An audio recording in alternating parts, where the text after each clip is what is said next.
Hello बच्चों, मैं भूपेंद्र कुमार आप सभी का बीपीएससी विद्यापीठ में स्वागत करता हूं। और आज हम लोग मॉडर्न इंडिया से संबंधित बहुत ही महत्वपूर्ण परीक्षोपयोगी टॉपिक को पढ़ेंगे, इस पर चर्चा करेंगे, इससे रिलेटेड क्वेश्चंस के पैटर्न को देखेंगे, क्योंकि इस टॉपिक से बहुत सारे सवाल आते हैं, चाहे वो पीटी हो चाहे मेंस का टिप्पणी वाला सेक्शन हो। तो हम लोग मॉडर्न इंडिया के आज जिस टॉपिक को चर्चा करेंगे उसका नाम है कैबिनेट मिशन प्लान। याद रखिए, ये कैबिनेट मिशन प्लान उस काल में आया जिस काल में हमारा भारत संक्रमित था, अर्थात इस काल में गुलामी और आज़ादी दोनों के तत्व मौजूद थे। क्योंकि आप सभी को याद होगा कि 1945 में महात्मा गांधी के नेतृत्व में अंतिम राष्ट्रीय आंदोलन चलाया गया था, जिसको क्विट इंडिया मूवमेंट, भारत छोड़ो आंदोलन कहा जाता है। और ये 1945 में स्टार्ट हुआ और 1946 में ये 1942 में स्टार्ट हुआ और 1945 में यह एंड हो गया। और 1945 तक जाते जाते यह लगभग स्पष्ट हो गया कि अब भारत को आज़ाद किया जाएगा, क्योंकि अंतर्राष्ट्रीय स्तर पर ब्रिटेन पर भी दबाव पड़ रहा था कि भारत को आज़ाद कीजिए। और इस काल में ब्रिटेन में लेबर पार्टी की सरकार का गठन हो चुका था, जिसका संबंध भारत से बढ़िया था। तो ये ऐसा फेवरेबल कंडीशन क्रिएट हो गया जिसमें लगभग यह स्पष्ट हो गया कि भारत आज़ाद होगा। तो ये संक्रमण काल था।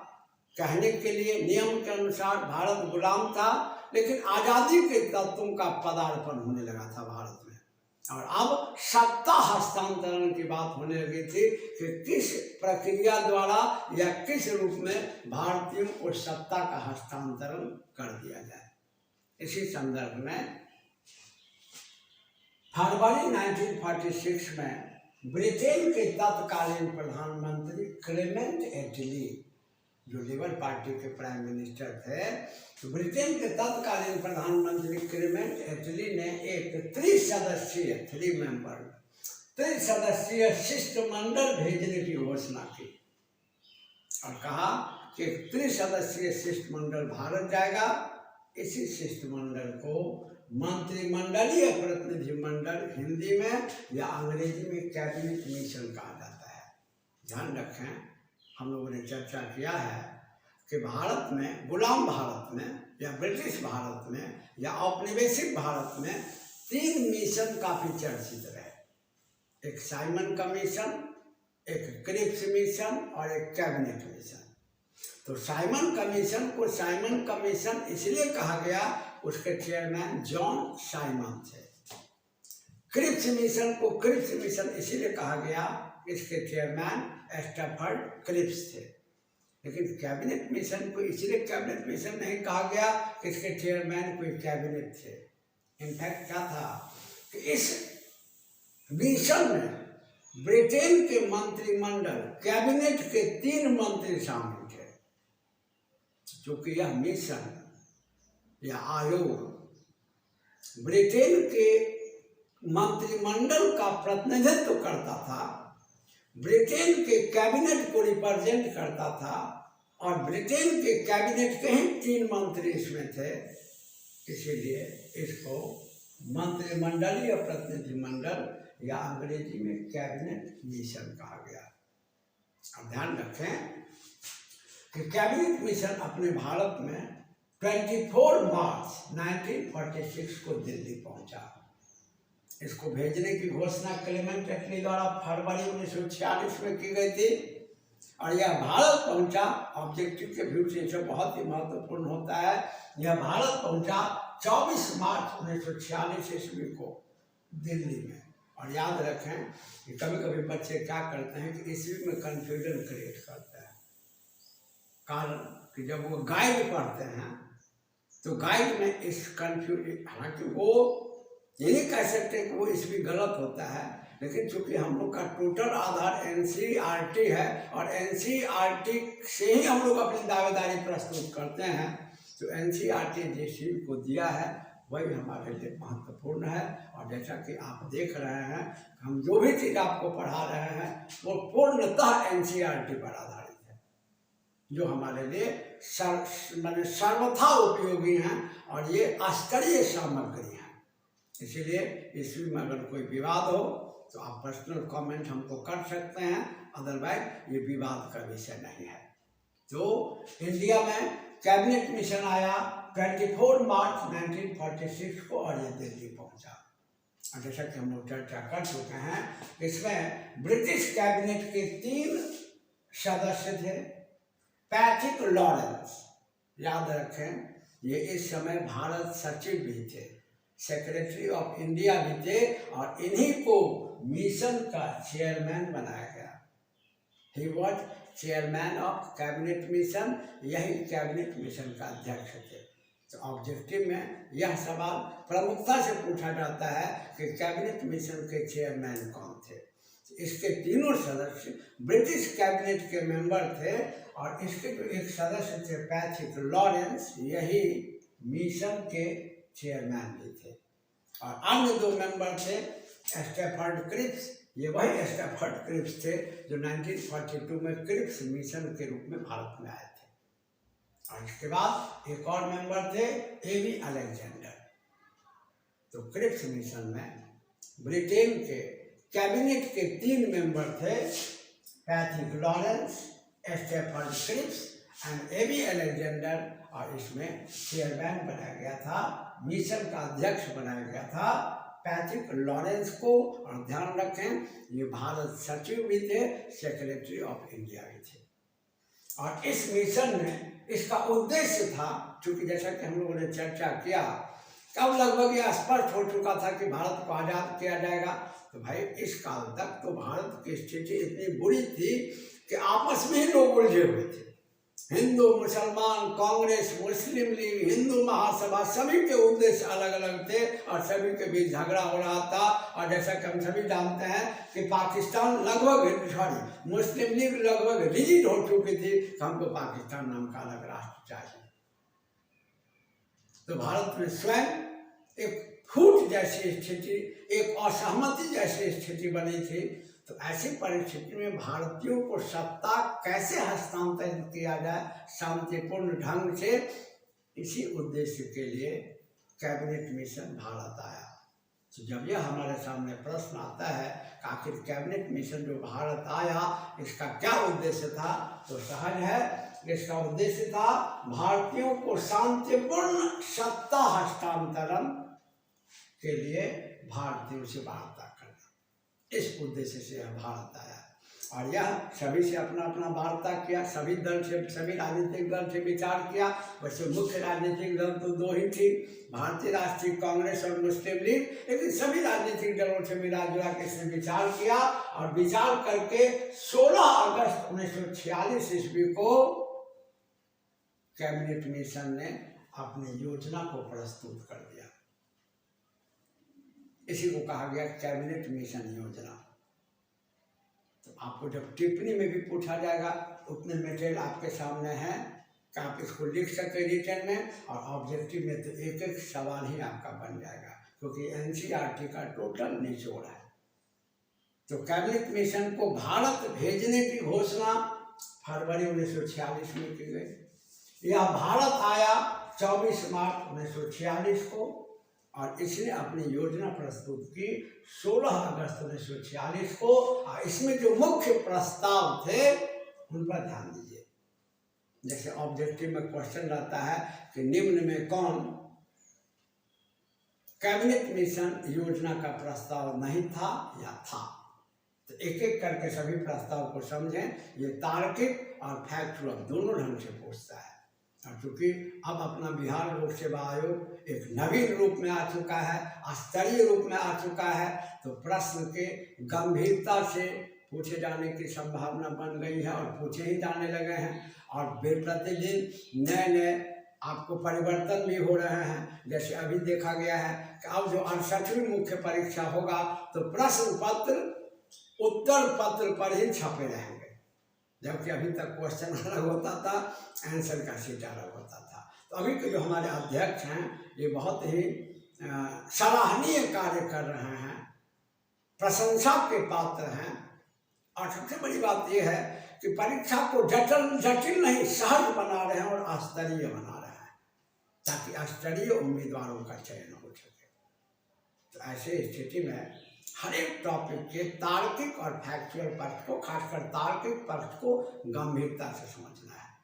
तो कैबिनेट मिशन ने अगस्त 1946 में अपने योजना को प्रस्तुत किया, अपने प्लान को डिस्क्लोज किया, इंट्रोड्यूस किया, और इसमें मुख्य प्रस्ताव क्या सब थे।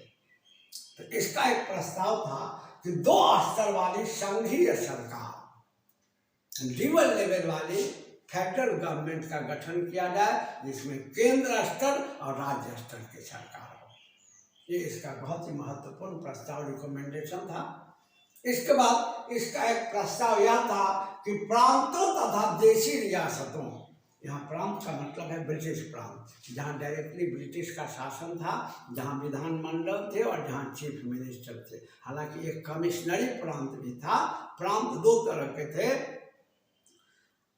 ये ब्रिटिश प्रांत और कमिश्नरी प्रांत, जहाँ कमिश्नर द्वारा प्रशासन चलाया जाता था। तो इसका एक प्रस्ताव यह भी था कि प्रांतों और देशी रियासतों, मतलब देशी जो राज्य राजवाड़े थे, उनको मिला करके एक भारत संघ, यूनियन ऑफ इंडिया का निर्माण किया जाए। तो ब्रिटिश प्रांतों और देशी रियासतों को मिला करके भारत संघ बनाने की योजना दी गई थी कैबिनेट मिशन द्वारा। और इसका एक प्रस्ताव था कि केंद्र का केवल प्रतिरक्षा, डिफेंस, विदेशी मामला, फॉरेन अफेयर्स एंड संचार पर नियंत्रण हो।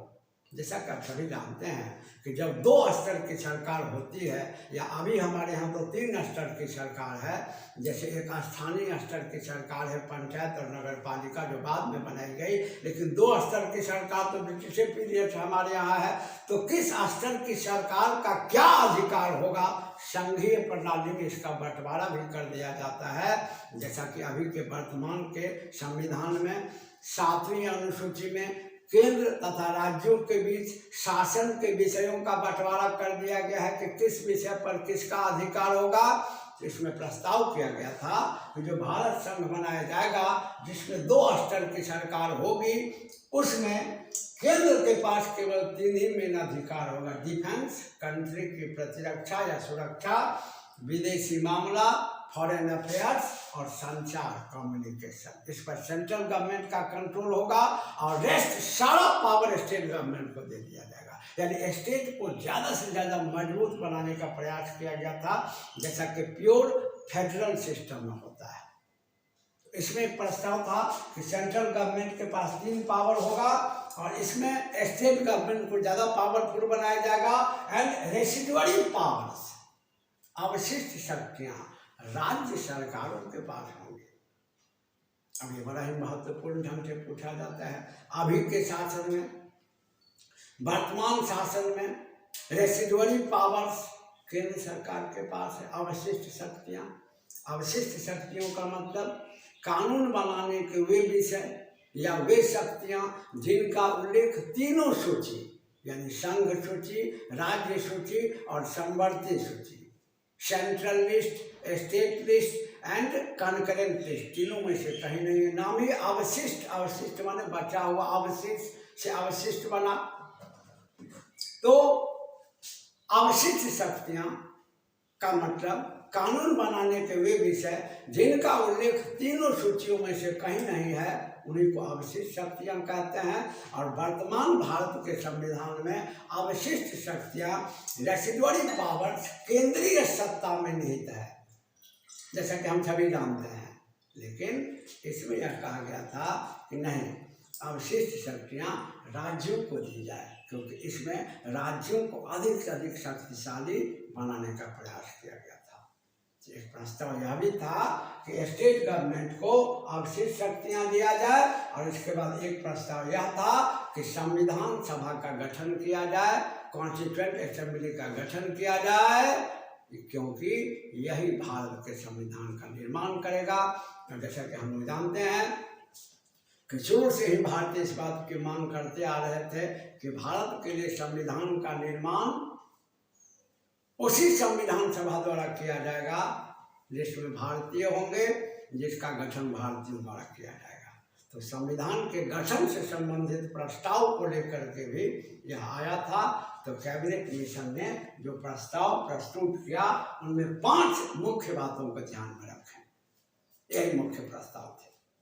अब इसके बाद की घटनाओं को देखिए कि विभिन्न नेताओं से बातचीत हुई, कुछ दिन तक सभी इसको एक्सेप्ट कर रहे थे, संविधान सभा का भी गठन हुआ और इसके बाद सितंबर 1946 में जवाहरलाल नेहरू के नेतृत्व में अंतरिम सरकार इंटरिम गवर्नमेंट का गठन भी हो गया। क्योंकि भारतीयों को सत्ता हस्तांतरण करना था, तो धीरे धीरे सत्ता पर अपना कब्जा करेंगे भारतीय, उसका प्रयास करेंगे। तो 1946 में, सितंबर 1946 में जवाहरलाल नेहरू के नेतृत्व में इंटरिम गवर्नमेंट अंतरिम सरकार का गठन हुआ। और शुरू में तो मुस्लिम लीग इसमें शामिल नहीं थी, क्योंकि मुस्लिम लीग काफ़ी खफा थी। इसका सबसे बड़ा कारण यह था कि अभी तक तो मुस्लिम लीग रीजन थी कि अलग हमारा पाकिस्तान बन जाए, लेकिन पाकिस्तान नामक अलग राष्ट्र से संबंधित कोई प्रस्ताव इसमें नहीं था, इसलिए मुस्लिम लीग खफा थी। लेकिन कर भी क्या सकती थी, सत्ता तो अभी ब्रिटेन के हाथ में था, उसी से लेना था। तो शुरू में जब अंतरिम सरकार का गठन हुआ तो मुस्लिम लीग इसमें शामिल नहीं थी, लेकिन बाद में 1 महीना बाद अक्टूबर में मुस्लिम लीग भी अंतरिम सरकार में शामिल हो गई। हालांकि मुस्लिम लीग अक्टूबर 1946 में अंतरिम सरकार में शामिल तो हो गई, लेकिन इसने संविधान सभा का बहिष्कार किया। संविधान सभा का गठन तो हो ही गया था और संविधान सभा का बहिष्कार किया इसने, लेकिन इंटरिम गवर्नमेंट में शामिल हो गए। इसके बाद देखिए क्या हुआ कि जून 1946 में कैबिनेट मिशन भारत से वापस चला गया। तो कैबिनेट मिशन से रिलेटेड 4 डेट तो हमेशा याद रखिए ऑब्जेक्टिव के लिए। कैबिनेट मिशन को भेजने की घोषणा फरवरी 1946 में की गई। कैबिनेट मिशन इंडिया आया 24 मार्च 1946 को। कैबिनेट मिशन ने अपना प्लान डिस्क्लोज किया 16 अगस्त 1946 को। कैबिनेट मिशन इंडिया से वापस चला गया 29 जून 1946 को। और शुरू में सभी राजनीतिक दलों ने मिला जुला करके कैबिनेट मिशन के प्रस्ताव को स्वीकार कर दिया था, लेकिन आगे चल करके बहुत सारे मुद्दों पर विभिन्न राजनीतिक दलों में विवाद शुरू हो गया। जैसे बार बार संविधान सभा का बहिष्कार मुस्लिम लीग कर रही थी और राज्यों के, खास करके मुस्लिम बहुल राज्यों के अधिकार के मुद्दे पर विवाद उभरना शुरू हो गया। शुरू में तो सभी राजनीतिक दल सहमत हो गए थे, लेकिन कैबिनेट मिशन के जाने के बाद इनके बीच आपस में विवाद उभरना शुरू हुआ। अंतिम परिणाम यह हुआ कि विवाद होने पर कांग्रेस तथा लीग यानी मुस्लिम लीग दोनों ने कैबिनेट मिशन प्रस्ताव को खारिज कर दिया। तो अगर आप इतने बिंदु को याद रखेंगे तो ऑब्जेक्टिव में फैक्चुअल और तार्किक सभी सवाल तो बन ही जाएंगे आपके। साथ साथ टिप्पणी में जब पूछेगा कि कैबिनेट मिशन के संदर्भ में लिखिए, कैबिनेट मिशन पर टिप्पणी लिखिए, तो वह भी सहजता से लिखा जाएगा। तो हम लोगों ने मॉडर्न इंडिया से रिलेटेड बहुत ही महत्वपूर्ण टॉपिक की चर्चा की कॉम्पिटिटिव व्यू से, और फिर इसी प्रकार के किसी उपयोगी सामग्री को लेकर आगे उपस्थित होऊंगा। तब तक के लिए धन्यवाद।